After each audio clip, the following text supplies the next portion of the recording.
Hello friends, अगर आपको अपना नया आधार कार्ड बनाना है तो इसके सिंपल 3 स्टेप हैं। सबसे पहले आपको अपना एनरोलमेंट फॉर्म फिल करना है। सेकंड स्टेप में आपको वो आधार एनरोलमेंट फॉर्म आपको एनरोलमेंट सेंटर में जाकर सबमिट करना है।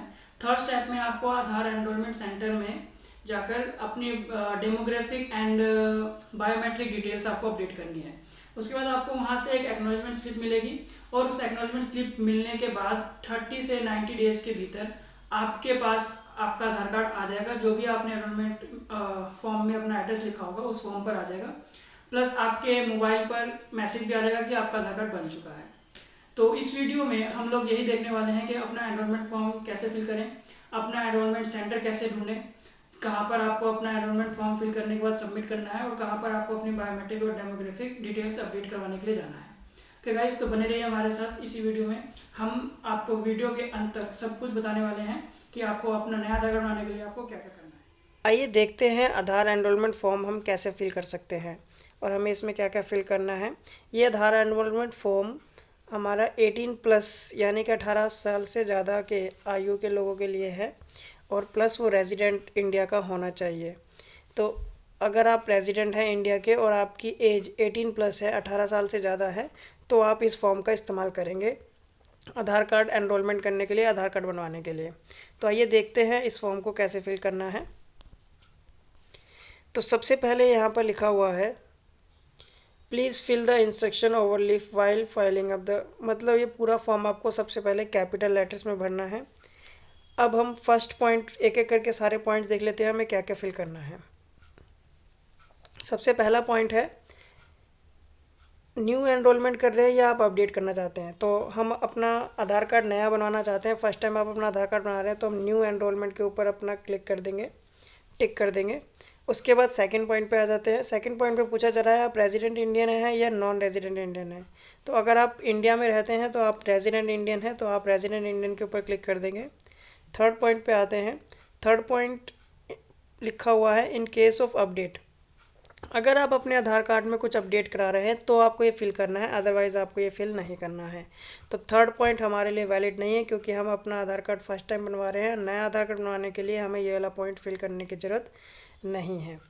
फोर्थ पॉइंट पे चलते हैं। फोर्थ पॉइंट है name as per proof of identity.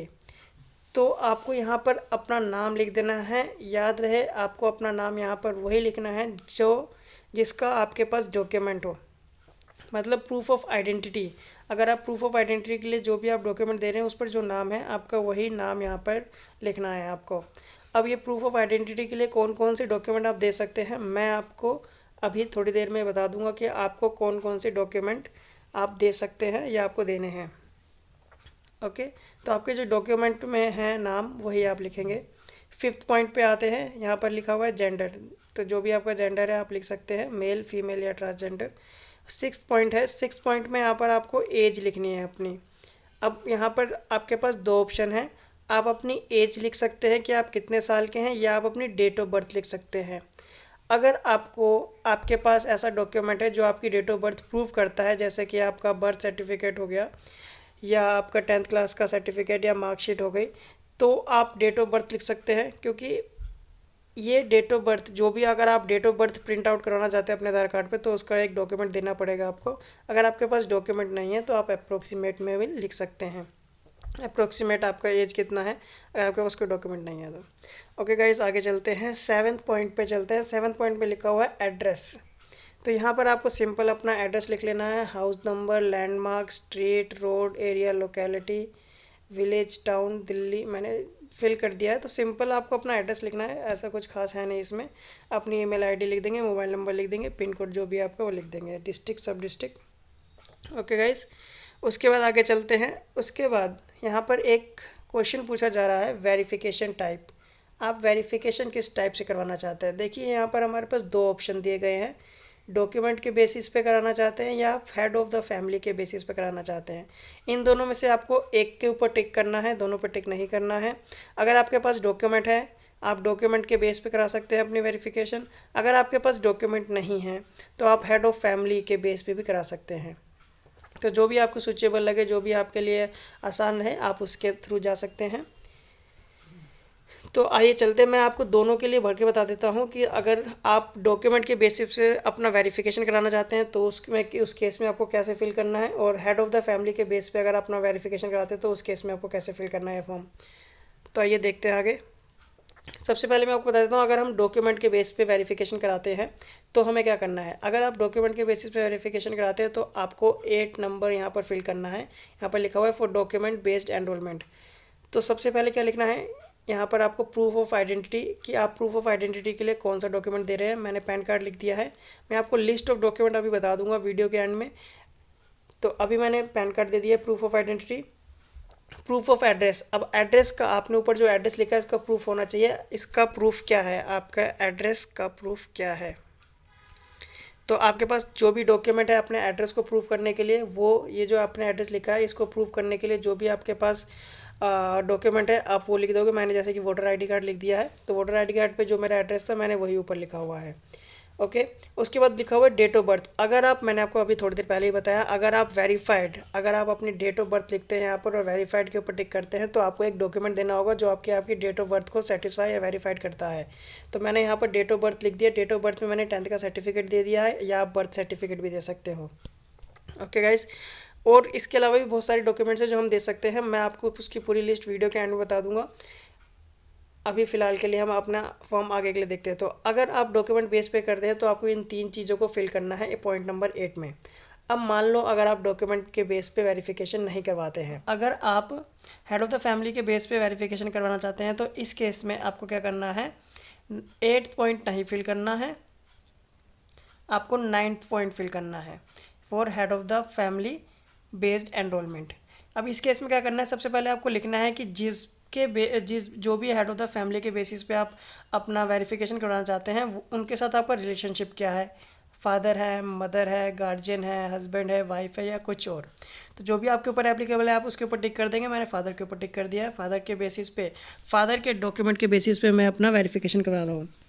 तो जिसके ऊपर भी आप टिक करेंगे, फादर, मदर, गार्जियन है जिनके ऊपर भी, तो उनका आधार नंबर यहाँ पर आ जाएगा, आपको लिख देना है।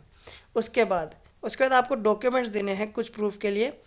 Proof of identity. Proof of identity, आपकी आइडेंटिटी का प्रूफ देना है। प्रूफ ऑफ आइडेंटिटी में यहाँ पर पैन कार्ड लिखा हुआ है। और भी डॉक्यूमेंट्स हैं, मैं आपको वीडियो के एंड में बता दूंगा। तो प्रूफ ऑफ आइडेंटिटी मैंने पैन कार्ड लिख दिया है। प्रूफ ऑफ रिलेशनशिप, अगर आप head of the family based enrolment करवाते हैं तो यहाँ पर आपको, जैसे अब मैंने फादर के ऊपर टिक किया तो फादर के साथ मेरा रिलेशन को प्रूव करने के लिए एक डॉक्यूमेंट चाहिए। तो वो डॉक्यूमेंट मैं यहाँ पर क्या क्या दे सकता हूँ उसकी लिस्ट मैं आपको बता दूंगा। मैंने यहाँ पर फ़िलहाल के लिए राशन कार्ड लिख दिया है, या आप मार्कशीट भी लिख सकते हैं जिसमें आपके फादर का नाम लिखा हो और आपका नाम लिखा हो, जिसमें आपका रिलेशनशिप पता चल रहा हो। तो ऐसा डॉक्यूमेंट आपको देना है। ओके, उसके बाद आपने डेट ऑफ बर्थ, अगर डेट ऑफ बर्थ लिखी है ऊपर, वेरीफाइड के ऊपर टिक किया है, तो उसके साथ आपको एक डेट ऑफ बर्थ का सर्टिफिकेट देना है जिससे आपकी डेट ऑफ बर्थ प्रूफ हो। यहाँ पर लिखा हुआ है mandatory in case verified date of birth. ठीक है, अगर आप वेरीफाइड डेट ऑफ बर्थ नहीं देते हैं, आप अपनी सिर्फ ईयर लिखना चाहते हैं, तो उस केस में आपको डेट ऑफ बर्थ के लिए कोई डॉक्यूमेंट नहीं देना है। तो मैंने यहाँ पर 10th का सर्टिफिकेट लगा दिया, या इंडियन पासपोर्ट भी दे सकते हैं आप डेट ऑफ बर्थ के लिए। ओके, अब आगे चलते हैं। उसके बाद यहाँ पर लिखा हुआ है I hereby confirm that identity of. यहाँ पर ये मैं आपको तब बता रहा हूँ जब आप हेड ऑफ़ द फैमिली के बेस पे वेरिफिकेशन करवाएंगे।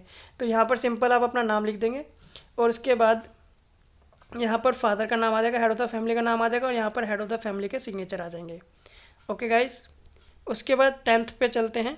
10th में लिखा हुआ डेमोग्राफिक डॉक्यूमेंट अपडेट। तो ये डॉक्यूमेंट अपडेट करवाते हैं, डेमोग्राफिक अपडेट करवाते हैं, यानी कि एड्रेस वगैरह कुछ चेंज करवाते हैं। तो उस केस में आपको फिल करना है, लेकिन हम अपना नया आधार कार्ड बना रहे हैं तो ये हमारे ऊपर एप्लीकेबल नहीं होता है, तो हमें इसको फिल नहीं करना है। अब आगे चलते हैं। अब आपको क्या करना है, सिंपल नीचे आना है, एप्लीकेंट के सिग्नेचर कर देना है यहाँ पर। ओके गाइस, उसके बाद आप नीचे चलेंगे तो ये एनरोलमेंट है, ये आपको date and time of enrolment ये आपको फिल नहीं करना है, एनरोलमेंट एजेंसी फिल करेगी, हमें फिल नहीं करना है, तो इसे आप ब्लैंक छोड़ देंगे। उसके बाद आगे चलते हैं। उसके बाद ये फॉर्म पूरा फिल हो चुका है। अब आपको इस फॉर्म को फिल करके सिग्नेचर करने के बाद आपको इस फॉर्म को एनरोलमेंट सेंटर में जाकर डिपॉजिट सबमिट करना है। आपको अपना आधार एनरोलमेंट सेंटर सर्च करना है कि आपका आधार एनरोलमेंट सेंटर नज़दीकी एनरोलमेंट सेंटर कौन सा पड़ता है। तो इसके लिए आपको सिंपल क्या करना है, आपको लिखना है गूगल पर आधार एनरोलमेंट सेंटर और सर्च के ऊपर क्लिक कर देना है। तो जैसे ही आप थोड़ा स्क्रॉल डाउन करोगे तो आधार कार्ड की जो ऑफिशियल वेबसाइट है वहाँ पर आपको चले जाना है, UIDAI की वेबसाइट पर। ये देखिए आपको स्क्रीन पर दिख रहा होगा आधार एनरोलमेंट सेंटर। तो मैंने इसके ऊपर क्लिक कर दिया है। अब आप इसको थोड़ा सा स्क्रॉल डाउन करेंगे तो यहाँ पर देखिए आपके पास ऑप्शन आ रहे हैं 3। आप स्टेट के बेसिस पे देख सकते हैं, पिन कोड के बेसिस पे देख सकते हैं और सर्च बॉक्स का इस्तेमाल करके आप सर्च कर सकते हैं। तो मैं यहाँ पर अभी पिन कोड का इस्तेमाल कर रहा हूँ, पोस्टल पिन कोड के ऑप्शन का, सेकंड वाले ऑप्शन का। इससे आपको इजी रहेगा कि आपको यहाँ पर सिंपल क्या करना है, जब आप इसके ऊपर क्लिक करेंगे तो यहाँ पर आपको सिंपल अपने एरिया का पिन कोड डालना है। जिस भी आपके एरिया का जो भी पिन कोड है आपको सिंपल वो एरिया का पिन कोड डालना है, जैसे कि मैंने डाल दिया अपना है। और पिन कोड डालने के बाद आपको क्या करना है, यहाँ पर कैप्चर कोड दिख रहा है, आप स्क्रीन पर देख सकते हैं एक कैप्चर कोड दे रखा है, एंटर कैप्चर। तो यहाँ पर जो स्क्रीन पे आपको दिख रहा है आपको सिंपली वही टाइप कर देना है। और कैप्चर कोड डालने के बाद आपको लिखना है लोकेट सेंटर। लोकेट सेंटर के ऊपर क्लिक कर दिया आपने। तो जैसे ही आप लोकेट सेंटर के ऊपर क्लिक करते हैं, अब यहाँ पर आपके पास जितने आपके एरिया के पिन कोड में जितने भी आपके एनरोलमेंट सेंटर हैं उन सब की लिस्ट आ जाती है। देखिए जैसा कि आपको देख सकते हैं फर्स्ट नंबर पे ये है और यहाँ पर इसका स्टेटस भी आ रहा है कि इन्होंने लास्ट 30 डेज़ में नए एनरोलमेंट कितने किए हैं और आधार कार्ड अपडेट कितने किए हैं। तो ये आपके काम का नहीं है, बट आपके काम का ये एड्रेस है। अगर आपके घर के आसपास ये एड्रेस पड़ता है तो आप सिंपली आप यहाँ पर जाकर अपना जो हमने अभी एनरोलमेंट फॉर्म फिल किया है वो आप सबमिट कर सकते हैं और अपना आधार कार्ड बनवा सकते हैं। तो यहाँ पर ऐसे देखिए आपके बहुत सारे ऑप्शन मिल जाएंगे, बहुत सारे एड्रेस है, जितने भी आपके पिन कोड के अंदर जितने भी यहाँ पर आधार एनरोलमेंट सेंटर हैं उन सब की लिस्ट आ जाएगी। तो जो भी आपके घर के आसपास पड़े आप वहाँ पर जा कर अपना आधार कार्ड बनवा सकते हैं। जैसा कि मैंने आपको कहा था वीडियो के स्टार्टिंग में, मैं आपको वीडियो के एंड में आपको ये बता दूंगा कि आपको कौन कौन से डॉक्यूमेंट का इस्तेमाल कर सकते हैं आप प्रूफ ऑफ आइडेंटिटी के लिए, प्रूफ ऑफ एड्रेस के लिए, प्रूफ ऑफ रिलेशनशिप के लिए और डेट ऑफ बर्थ के लिए। तो ये जो लिस्ट है ये मैंने आधार कार्ड की वेबसाइट से ही डाउनलोड की है, ऑफिशियल वेबसाइट से। आप भी डाउनलोड कर सकते हैं, इसका लिंक मैं डिस्क्रिप्शन में दे दूंगा, आप वहाँ से भी देख सकते हैं। तो मैं आपको बता देता हूँ, जैसे आप प्रूफ ऑफ आइडेंटिटी के लिए आप क्या क्या इस्तेमाल कर सकते हैं, यहाँ पर लिखा हुआ है। अगर ये टिक लगा हुआ है, यस ऐसे टिक लगा हुआ है, तो इसका मतलब है आप प्रूफ ऑफ आइडेंटिटी के लिए या जहाँ जहाँ टिक लगा हुआ है आप उन चीज़ों के लिए आप इस डॉक्यूमेंट का इस्तेमाल कर सकते हैं। अगर क्रॉस लिखा हुआ है तो इसका मतलब है कि आप उस डॉक्यूमेंट को प्रूफ ऑफ रिलेशनशिप या जिसके भी आगे क्रॉस लगाया आप उसके लिए इस्तेमाल नहीं कर सकते हैं।